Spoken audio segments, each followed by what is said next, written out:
Hi, my name is Francine Cunningham, and I am the award-winning Indigenous author who wrote the book, God Isn't Here Today. It is a book of short stories that was published with Invisible Publishing in 2022, and it is filled with a lot of dark stories, a lot of funny stories, a lot of scary stories, and a lot of heartfelt stories. Um, so I wanted to read a story for you today called Spectre Sex.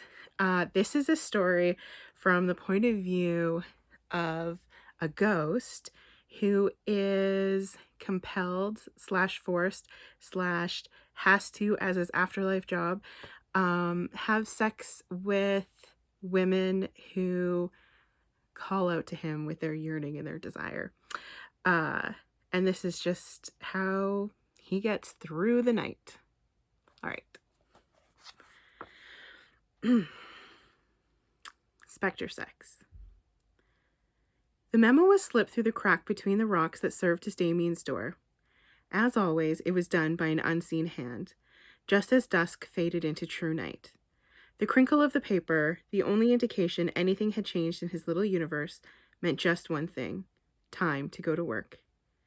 He pushed his head deeper into the pillow. He just wanted to rest. Years upon years of memos, nights upon nights not his own.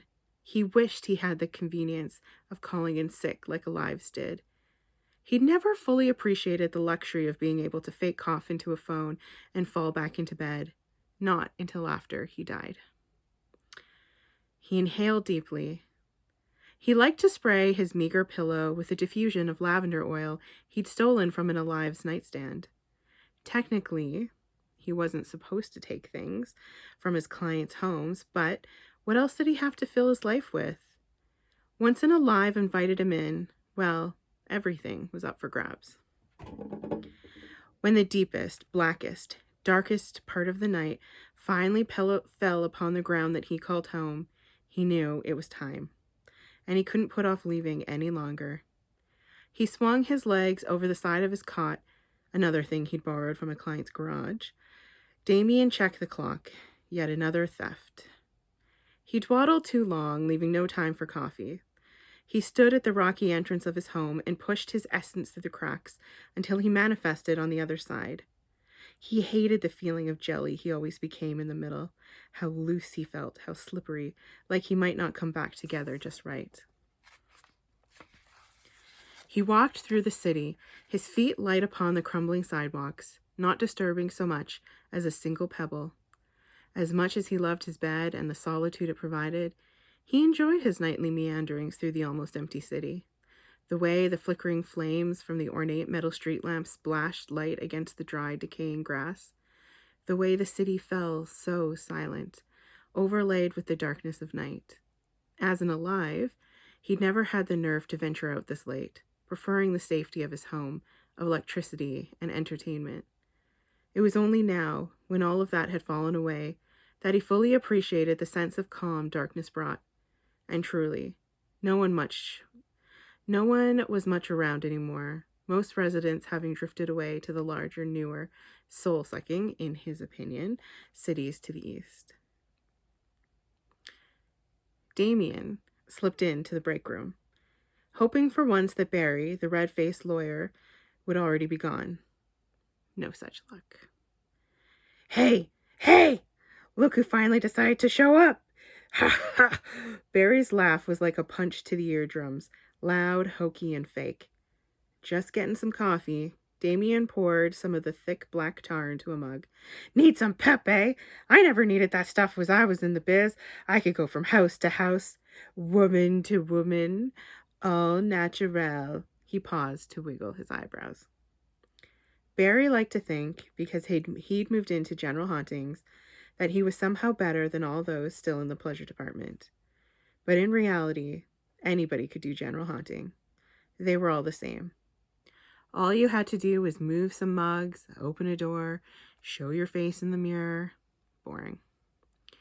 The only benefit Damien could see to general hauntings was that you didn't have to listen to hours upon hours of moaning every night, or watch a woman perform ridiculous rituals to get you to come to her bed. when you were already there, just waiting for her to calm down and go to sleep already. At least he didn't have to work the ghostly calling boards anymore. That had been fun at first, scaring kids, but it got old after a few weeks when he realized he didn't have any real power, and all they ever asked was if someone was there. "So, you gonna get lucky tonight, a newbie?" Barry asked. Damien rolled his eyes. "I haven't checked the board." A deeper voice chuckled behind him. You always get the noobs." Damien turned around as a swirling cloud of dark grays and blues entered the room. It was Chuck, one of the only ghosts he considered a friend. Chuck was in dreams, which gave him his ethereal appearance. He was always partly somewhere else, a state that often made it hard to have a conversation with him. He does, doesn't he?" Barry was laughing so hard, his eyes looked like they were going to fall out. He always gets the noobs, right? Chuck, lucky duck, lucky Chuck, lucky butt. "Take a breath, Barry. Jeez," Damien said. What? Do you think I'm gonna die? Like the actual flesh of his body. Barry's laughter quivered. Damien turned away, disgusted. They were all just pooling snot. Ghosts. "So," Chuck asked him, "you hear from up top about your transfer yet?" He wished Chuck had kept his mouth shut. Barry interrupted. "You applied for a transfer? You can't transfer. You've only been in Pleasure for..." He pulled out the small red notebook he kept in his back pocket, flipped to a page, and scanned to the bottom. 20,875 nights. That's way under the minimum." "Barry, why do you know that?" Chuck asked. Barry sniffed the air before shoving his notebook back into his pocket. "None of your business." Damien sipped his coffee. He rolled his eyes and tried not to gag on the bitter brew. "What department are you hoping to get?" Chuck asked, his nebulous swirling mass floating closer. Barry leaned in, fingers twitching to grab his pencil and jot everything down. Damien said, "I don't know, maybe something out of the city." Damien knew exactly what he wanted. There was a plot of land miles away from anyone else that needed haunting. It was a solo gig, a monster gig, like a Sasquatch, but not quite. Not like a real monster that already existed. Damien could invent his own creature to become, as long as he scared anyone who ventured into the territory and made sure not to get captured on camera. Not getting captured on camera was a general haunting rule. It was a pain for the erasure department to have to constantly destroy evidence. But really, he continued, I'll just be happy to get out of Pleasure. I feel you. I like dreams. I feel like God. Damien thought about what it would be like to feel like God. He decided it would be okay as long as he could be God before those 7 days and 7 nights. Damien slipped through the keyhole and into the front entrance of the large mansion. It was as cliche as he could have imagined. Giant staircase, table with fresh flowers, neutral colors, high ceilings, almost like a department store in its blondness. He'd never been here before, and Barry was right. She was a noob. He could sense it, even if he hadn't read it on the board. She exuded hesitant energy. The first thing he did was walk around the house's ground level, on the lookout for anything he might be able to take home. He walked to the kitchen and pulled open the fridge door. Inside were pans of food wrapped in saran wrap, casseroles, loaves, plates of chicken, cake, pies. With mounting horror, he began to suspect that this wasn't food that she had cooked. The sheer amount indicated condolence food. He whipped around and scanned the kitchen. Dishes piled high in the sink, empty wine bottles on the counter, unopened cards stacked on the dining room table. Shit. A widow. A new widow. Damien groaned. He hated widows. They cried the most when he pushed into them. They clung to his ethereal form, dug their fingers into him as they came. Not in joy, but with extreme loneliness. He hated it. It made him feel so guilty. At that moment, more than anything else in the universe, he wanted to leave. But he couldn't. He could already feel the pull of her from upstairs. She really needed this, and that compelled him upwards. He tromped up the stairs, wanted to be able to make enough noise to maybe scare her into not going ahead, but of course his feet didn't make a sound against the thick carpet. When he got to the master bedroom, he sighed, then oozed himself through the crack underneath her door. The woman was lying naked on her bed, her face hidden in the flickering shadows made by the candles she'd arranged around the room's perimeter. He wished they wouldn't do that. It always made everything smell so bad, like dead flowers. He didn't know where the Alives got the idea that flames did anything to protect them. What protected them was the fact that he was there for their pleasure and nothing else. She was whispering all sorts of things, something about honoring the deities or the full moon or some other garbage. He slipped into bed beside her and felt the mattress sigh. Not that he weighed much, not really. He was more of a gentle pressure. He laid back and stared at the ceiling, waiting for her to finish whatever incantation she thought she needed. When she finally fell silent, he rolled over onto one elbow and let his eyes roam her body. Her nipples were hard. He blew cool air onto them and saw her tremble. He hadn't had sex much when he was alive, never really felt the need. But in death, he'd become a great lover, or so he assumed. He always stayed until the woman came, which he figured was really the main secret to being a great lover. He slid his hands along the sides of her body, letting his fingertips tickle her flesh. Her mouth gaped in a moan, and her legs opened. He let his fingers slip into her sex, feeling her wetness. His eyes wandered the room as he stroked her. He noticed the pictures on her walls were all covered in scarves. He wanted to go get up and uncover them, but her hips were bucking the air. He wondered if he might get away with just his hands tonight. Maybe he wouldn't actually need to have sex with her. He saw that the closet doors were open, that half the closet was empty. The hangers, the space on the floor for shoes, even the overhead shelf, all were bare. He moved his hand faster, applying more pressure. Surely she would orgasm soon. He slipped a finger in, rocking her from the inside. Her fists gripped the sheets. Her moans were no longer moans. She was panting into her pillow. Damien noticed that she had vases surrounding her bed, and that all the flowers were dead. He could smell the water molding. He felt sad for her. So he withdrew his hand and undid the zipper of his pants. He moved until he was over her. She was breathing deep, and just as she started to chant again, he pushed into her, and in one thrust he filled her. She screamed out and wrapped her legs around his instinctual form. He wanted to make her sadness go away, and he'd never felt that before, so he moved in time with her hips. And when he thought it might never end, she finally came in one long, shuddering moment. Damien rolled off her. He couldn't actually orgasm himself. Sex wasn't even pleasurable to him, really.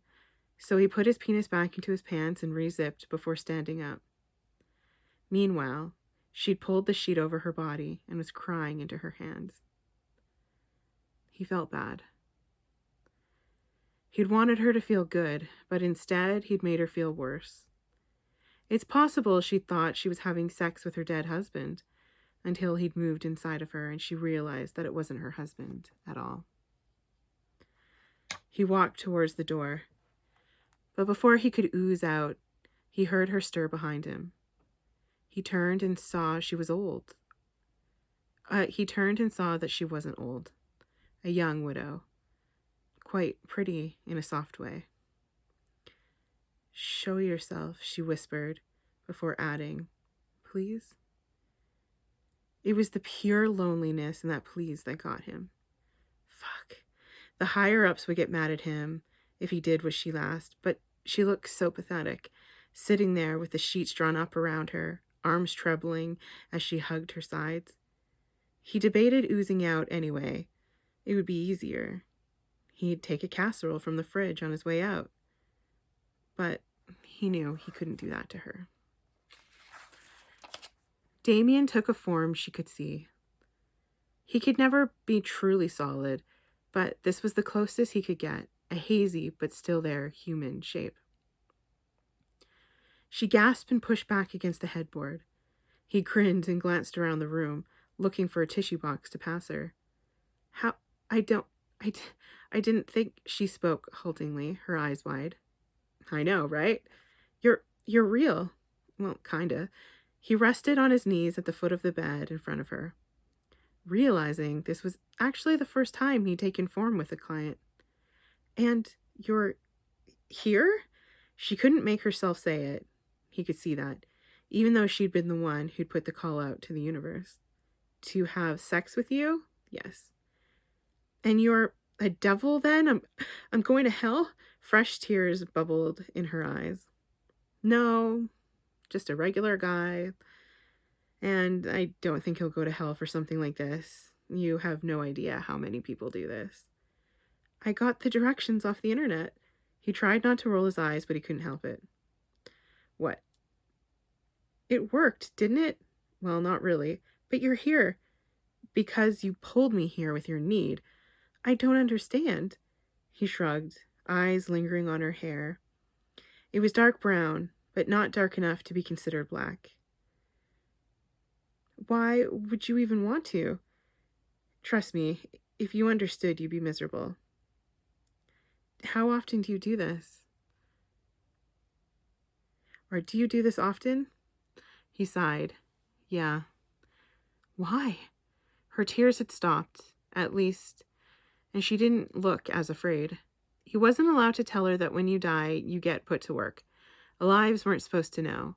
It was too depressing, the truth.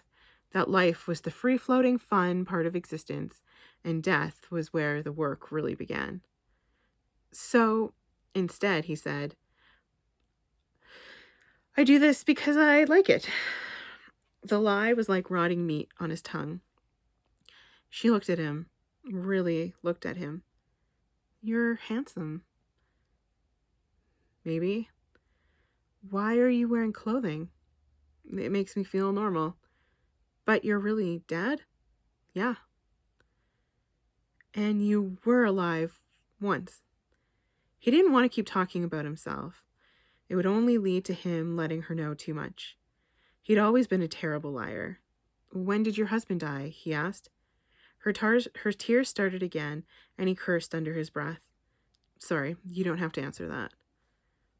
I thought he'd be the one to come. Her husband was probably working some menial job, maybe a time cleaner or something. He surely wasn't a pleasure ghost already, but Damien couldn't tell her that, so he just shrugged. Can I have a casserole? You need to eat? No, I just like to sometimes. How is that possible? I don't know. He'd been racked with so many of these same questions when he'd first died, but when he realized that no one knew the answers, he stopped asking and decided to accept everything as it was, like the first time he found a memo in his pocket. It arrived before he'd even had a door for it to be slipped under. He'd been sleeping in a park then. The memo was for his first job, deliveries. He went to the address on the bottom, and that was it. And every night after that, he had a new memo, a new task. Every night. For eternity, he assumed. He'd met ghosts thousands of years older than him, still getting memos. You can take whatever you want, she whispered. Never say that to a ghost. We're all thieves and hoarders. When will I ever have a chance to talk to another ghost?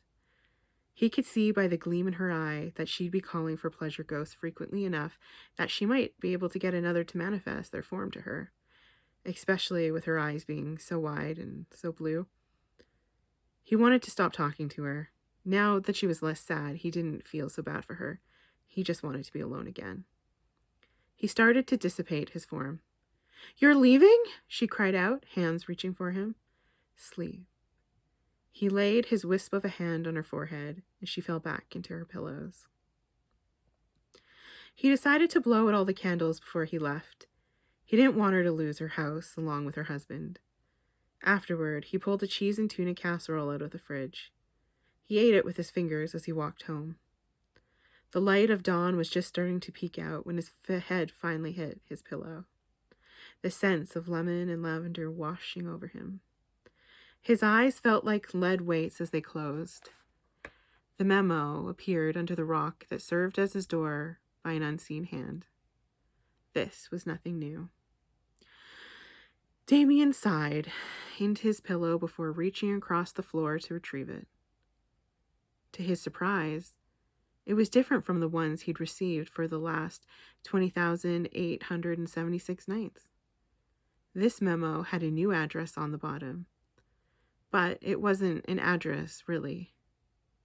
More like a plot of land, miles away from anything else. Thank you for listening to me read that whole story, and I hope you really enjoyed it. For those of you who are interested, that story was based off of different interviews and stuff I kept seeing online. Like there was one where the musician Keisha had talked about how she had called forth ghosts and had sex with them, and I heard some other people talking about it, and it really just made me think, well, what about the ghosts? Like, what is their say in all of this? Do they like it? Is it consensual? Like, are they compelled to do it? Like, what about their feelings and what about their universe? So after some mulling and some thinking, I decided to sit down and write this story. So yeah, that is my story, Spectre Sex, published in my book, God Isn't Here Today.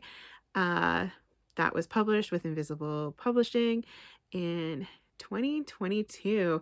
You can get a copy at any indie bookstore. It's for sale in the US and Canada and the UK. All right. Have a great day and have a great evening. Bye.